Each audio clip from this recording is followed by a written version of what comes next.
Have you ever been up to Michigan's longest lake called Torch Lake? Well, when I was about 14, I went up to Torch Lake with my dad, my stepmom, and my stepbrother. I remember how beautiful it looked when the sun was setting. If you ever go up there, I recommend trying the restaurants, doing as many activities as you can, and sightsee while you're there. But first, we'll talk about the restaurants. The first one is Dockside Torch Lake, my favorite out of the three we're talking about today. And you can just park your boat up to the restaurant's dock if you rented a boat. And I had chicken tenders and fries and a Coke, it's pretty common for me around that time of age because I was picky. But the second one we'll talk about today is Torch Lake Cafe. And we went there for brunch since we woke up late. And me and my stepbrother had pancakes. It had strawberries and whipped cream on top. It was really good. And the third one we're talking about today is Central Lake Pizza Co.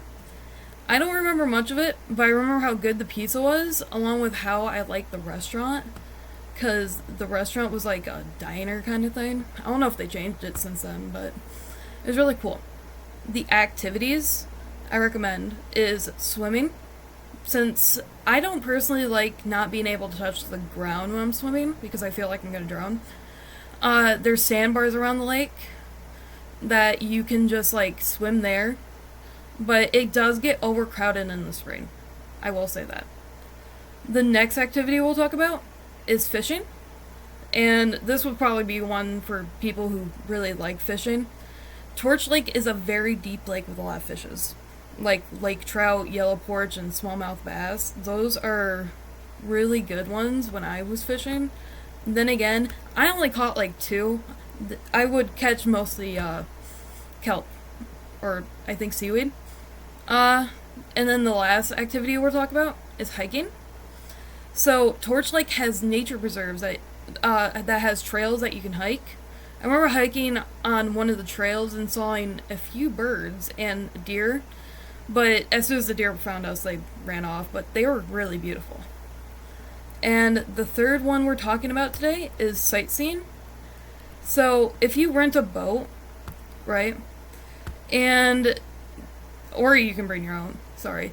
There's several lakes that you can go down, and rivers, and you can see the other lakes, such as Elk Lake and Lake Seamog. I don't know if I'm saying that right, but yeah. And there's also several nice homes. I saw Kids Rock's vacation home when I was there. It was like really huge. It was like a mansion. And I think right next to it's M&M's now. I don't know if there's any more. I'd have to look at that. But if you stay on the lake on one of the rental homes, I do recommend sitting on the dock and seeing like the sunset when it's setting, because it's really beautiful and I like how it looks. Just how I said it was earlier, it was really beautiful. You have to see it. So if you ever do go to Torch Lake and try the restaurants, do the activities, and see the sights, bring someone along like a friend or a family member and make some memories. Have a nice day.